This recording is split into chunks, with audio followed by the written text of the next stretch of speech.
Good evening, I'm Stephanie Seacos. It's Wednesday, July 29th. This is CTV News at 11:30. Tonight, wildfire watch. The latest on a fire burning near Moncton as dry conditions persist. Then, Premier meets protesters. A small but vocal group rallies in Pictou County as Nova Scotia's Premier tours the province. And later, passport progress. Why it will now be easier to renew your passport. Live from our Maritimes News Center, this is CTV News. Here is Stephanie Seacos. Thanks for joining us. Bruce Frisco is off tonight.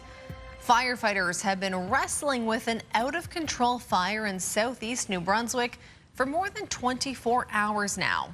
Water bombers were called in last night, and crews have been at it again since this morning. CTV's Derek Haggett has the latest. Fire crews, both local and provincial, went up and down this dirt road outside Riverview all day long. As of late this afternoon, the out-of-control wildfire was 5 hectares in size, and only about 30% has been contained. Firefighters responded around 5:30 yesterday.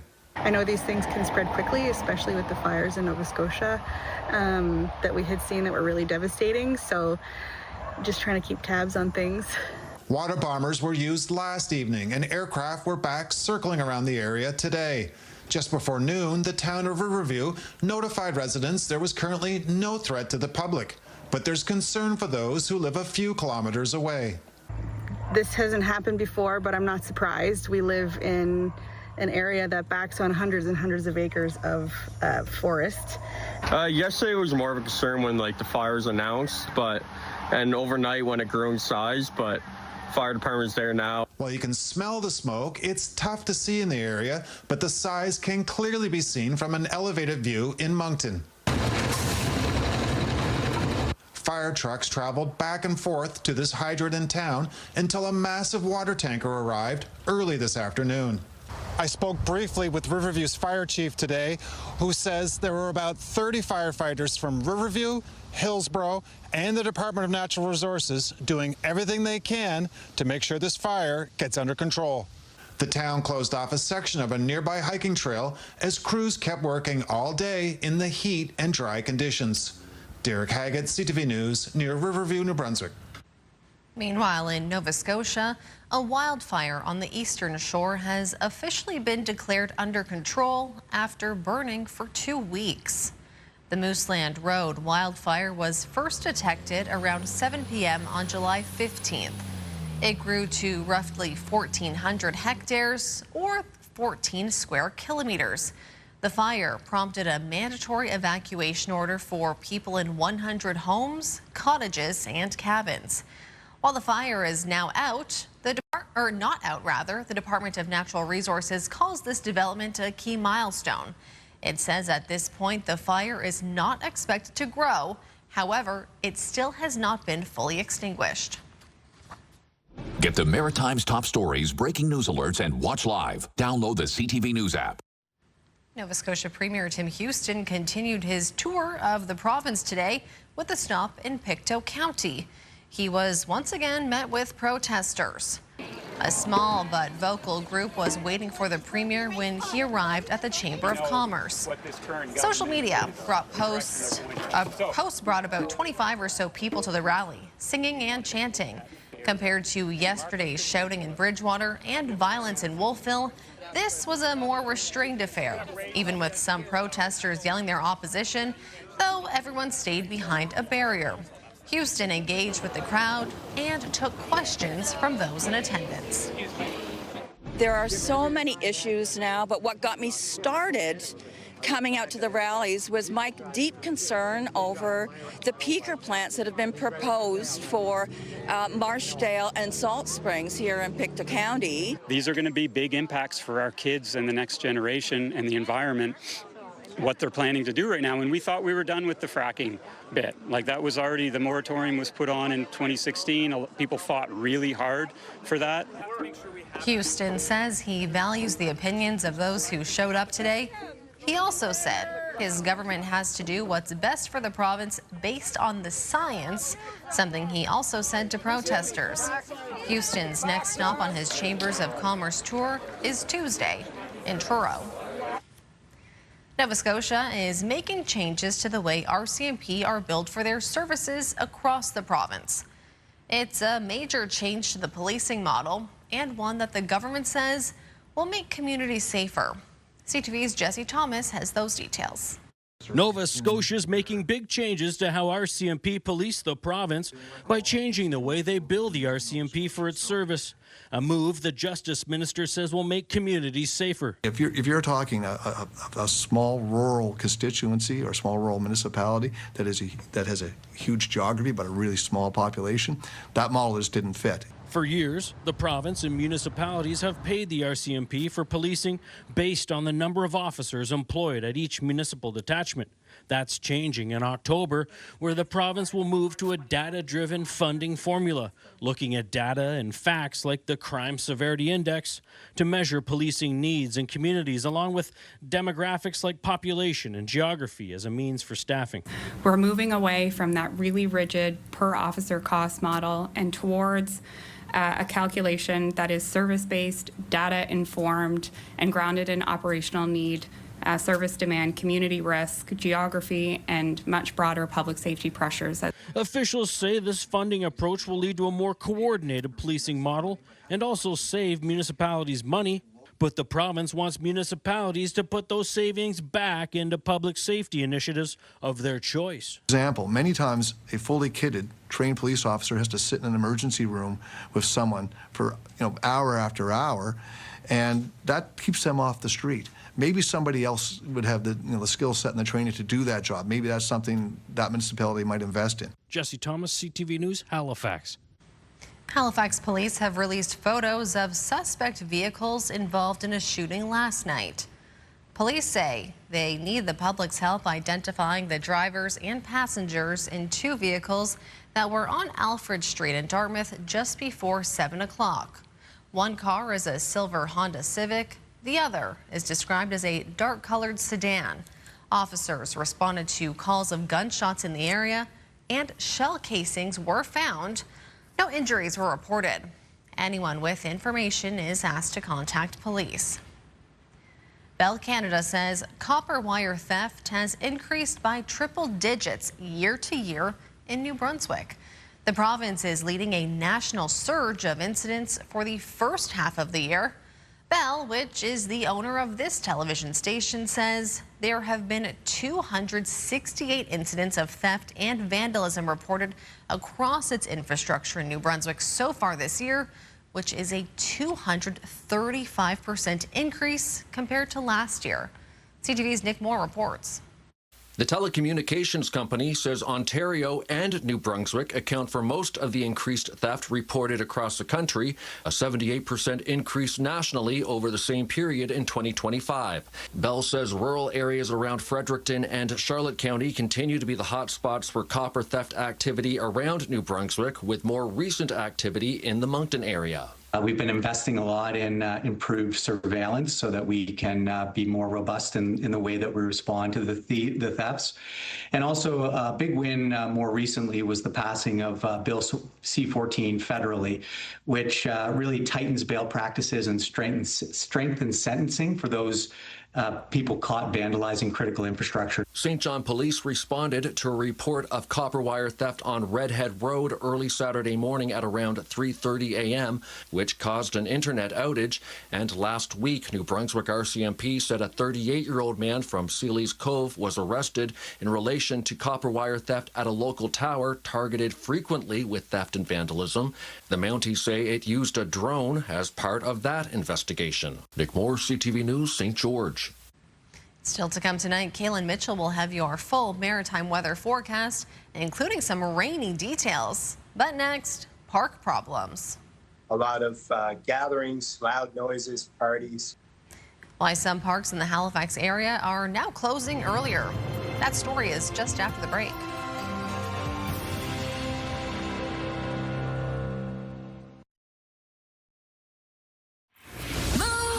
Mornings News with Aaron and Peter. Paul's Pizza Burgers. What's the deal? We're getting to the bottom of it tomorrow at 7. And win $1,000 tomorrow and every weekday. $1,000 minute on Move. Just when they should be open the longest, 2 Halifax area parks are closing and locking their gates earlier.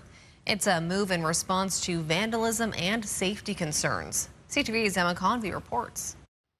A new sign is now at the entrance of the Kiwanis Beach and Park, Morris Lake. It has their shortened hours. That comes amid some unwanted after-hours activities in the park. It's the amount of people there, music going in the middle of the night, a lot of gatherings, loud noises, parties, and then actually fighting and disturbing neighbors. They don't know who's doing it, but the recent incident that prompted this closure was feedback from neighbors calling the police about lots of kids there at night and cruisers and ambulances arriving there around 2 a.m.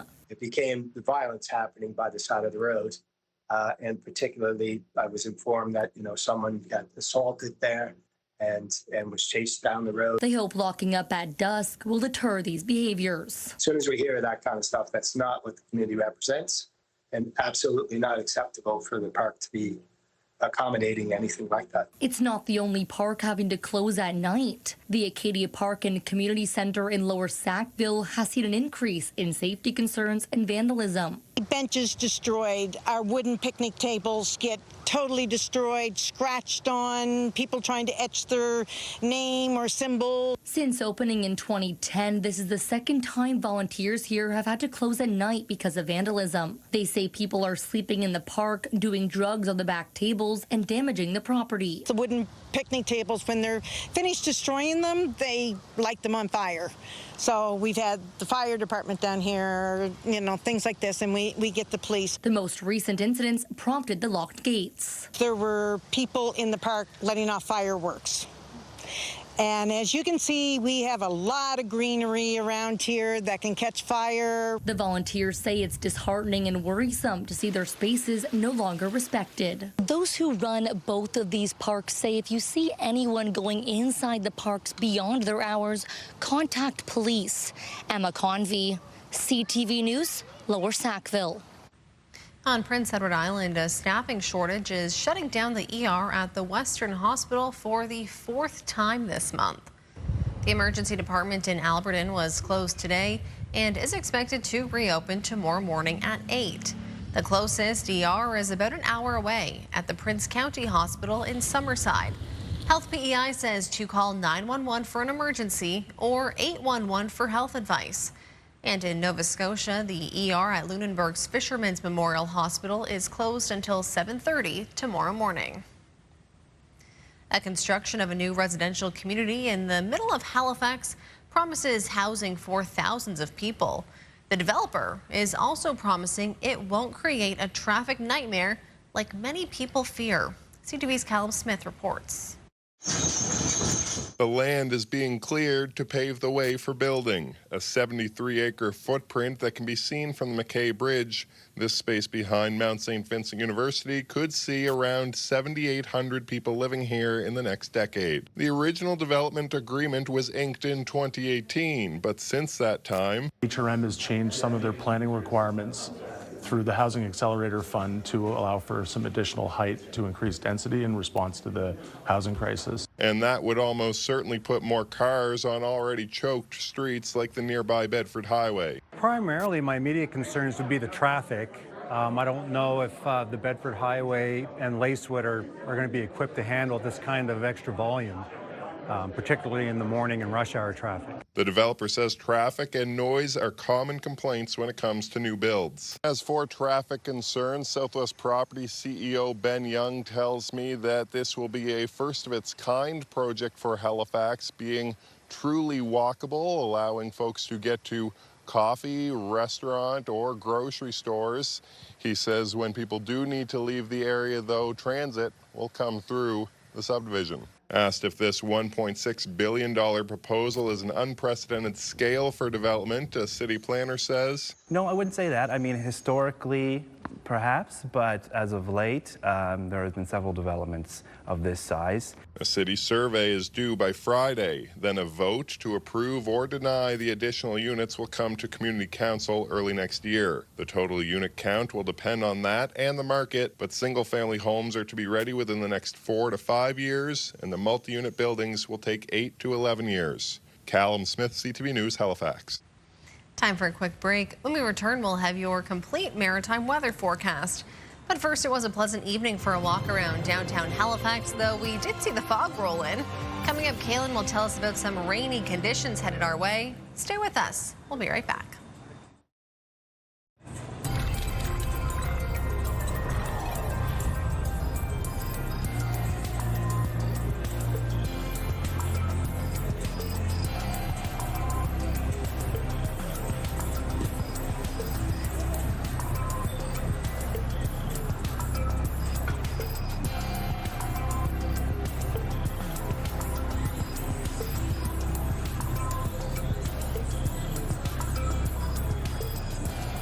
Welcome back. Meteorologist Kaylin Mitchell joins us now with your maritime weather forecast, and it looks like we have some rain on the way. We do have some showers to talk about in the forecast over the next couple of days, so it looks like most of them will wrap up just before the upcoming long weekend, so it's not going to be a complete soaker for that part of the forecast. Taking a look at our weather systems map, we have a slow-moving low-pressure system and a trough in the jet stream that's approaching from the east. That's going to be the system that brings some showers into the region. In fact, those showers could start shortly after midnight around parts of the southwest of Nova Scotia. And because there's some moisture being drawn up with that weather system from the subtropical Atlantic, there is a chance, especially for Nova Scotia, that some of those showers could be accompanied by some brief periods of downpours. Though if there are any downpours, we should be moving through in about an hour or two, so it's not like it's going to be heavy rain for hours on end, which will reduce the risk of any sort of flooding incidents. But if you get into one of those downpours, it could certainly reduce your visibility if you're driving on the roads, and there may be some hydroplaning conditions. So the risk of a downpour is highest for the province of Nova Scotia, for the mainland, mostly Thursday morning, and then for Cape Breton, late Thursday afternoon and evening. Other parts of the Maritimes, Prince Edward Island, New Brunswick, expected to see a few showers for tomorrow, though a lower risk of some downpours, and it's going to be a cloudier day across the region. Taking a look at a rainfall outlook, those areas that just pick up a lighter shower on Thursday, we're looking at rainfall amounts that could be as low as maybe around a few to several millimeters. You can see that there is a potential, though, of seeing some locally higher amounts, and that would be with any of the downpours that move through, and that would be 15 to 30 millimeters of rain. A couple spots where the downpour is most likely would include parts of the southwest of Nova Scotia and again parts of Cape Breton. Taking a look at the winds in the forecast for tomorrow, they're going to be out of the east. They'll be sustained 10 to 20 kilometers per hour, and they'll have a few gusts between 20 and 40. Tonight's a little bit in the mild and somewhat muggy side. There's going to be some fog patches around, as well as some increasing cloudiness. And then tomorrow, because of the cloud cover and the showers in the forecast, temperatures aren't going to be as warm as the last couple of days. So we're looking at low 20s in the north of New Brunswick, central and southern areas of New Brunswick tomorrow with high temperatures mostly in the low 20s, so a few communities in the southwest could get close to 25 degrees. Prince Edward Island for tomorrow with high temperatures of 20 to 23. In Cape Breton, the high temperatures will be between 18 and 23 degrees, around the low 20s for the north shore of mainland Nova Scotia, and high teens and low 20s for coastal communities on the eastern shore. Near 23 for Amherst, 22 for Truro, city centers Halifax and Dartmouth for tomorrow, highs near 19. In the Annapolis Valley, the high temperatures in the low 20s, and on the south shore of Nova Scotia, most of the high temperatures between 19 and 21. Now, there's still going to be some humidity in the air, so even though the high temperatures are down, in a lot of cases, the humidex values are still going to be making it feel into the mid to high 20s around the region.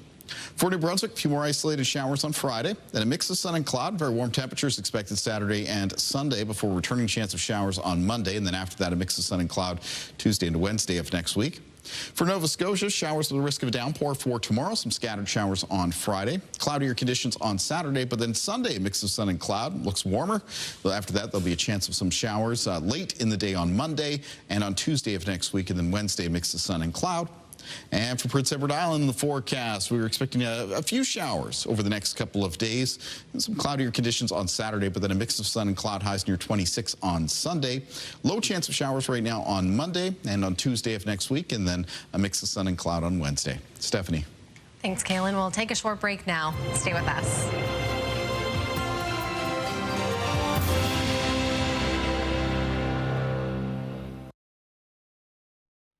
Welcome back. Renewing your passport just got easier. All eligible Canadian adults can now do it online. So how do travelers feel about the upgrade? And why did it take so long? CTV's Vanessa Wright has this story. It's a headache, but at least now renewing your passport is at your fingertips. I think it's great. It took me an hour in an office to get one last year. Online passport renewals have existed since 2024 in Canada, but the service had a daily cap of 2,000 applications. Now, the federal government says all Canadians over the age of 16 can renew their passport online. I think it's a great option, just the convenience. Obviously, the time it took to do before, I think it'll be a lot more convenient for all Canadians. Sometimes you have to go to a different city together. If you're from a small town, you got to go. You know, it takes time. I'm not too sure why people even need an option, but I guess the point being some can't or won't use technology, but fundamentally, it's a good move forward. Canadians will need to be within the country to apply online and submit a digital photo from a commercial photographer. Now, the question of why it's taken so long, you could say that about many different government services, why they're including driver's license, health cards, and so many other things. But maybe there's some security issues in place. We are talking about our passports after all. So I feel like if the government's in a good place where they feel comfortable with doing it, I'm okay with that too. It comes down to personal preference. Many have no problem with the in-person process. I did get mine renewed in February. I went to the office, and it took about 3 weeks to get it in the mail, which is very good. Passport application fees will be reimbursed to people who don't receive their travel documents within 30 days. Consider the fact that a couple years ago, especially during the pandemic, it was taking up 3 to 4 months to get your passport. 30 days are free. Why not? You know, it's almost worth gambling online to see if you get a free passport. At the very least, some say it's just nice to have the option. The real crux of the matter is you have to have the passport. How you get it, how quickly you can get it, makes a difference to the individual. Vanessa Wright, CTV News. Time now for one last break. Coming up next, your wake-up weather for Thursday. But first, here's a live look at Fredericton, where it is still a balmy 18 degrees out there. Caitlin will be back to break down the morning forecast when we come back. Thursday on Your Morning Atlantic, a trip to Canada's Naval Memorial. Join us on our tour of the historic HMCS Sackville on the Halifax waterfront. Start your morning with us Thursday on Your Morning Atlantic on CTV2 and Crave. Let's see how your Thursday is shaping up. Kaylin is back now with your wake-up weather, and some areas will be starting off a little bit showery. That's right, especially if you're in a community on mainland Nova Scotia. There's going to be some showers around first thing in the morning. Remember, if that province as well, within the showers, there could be a couple embedded downpours, so they should move through fairly quickly. There will also be some showers that'll be working their way into southern areas of New Brunswick and approaching Prince Edward Island. For Cape Breton, the higher chance of showers comes Thursday afternoon and evening, but there as well accompanied by the risk of a downpour. Otherwise, we're looking mostly cloudy for tomorrow, and temperatures a little bit cooler than much of this week, with most of the highs around the high teens and low 20s. Stephanie. Thanks, Kaylin. Finally for us tonight, if you feel attached to your 902 area code, hang on to it, because there's a new area code on the horizon for Nova Scotia and Prince Edward Island. As of 2028, 851 will be a new area code for both provinces. This will be the third area code. 782 was brought into the region in 2014. According to the CRTC, both 902 and 782 are at risk of being exhausted by February 2029. The addition of the 851 area code will go into effect on May 27th, 2028, to give customers and telephone service providers about 9 months to implement it into their systems and databases. And that will do it for us tonight. A reminder, if you joined us late or would like another look at any of our stories, you can always visit our website, ctvnewsatlantic.ca. It's your home for news. Thanks for watching. Have a great night, and we'll see you back here tomorrow.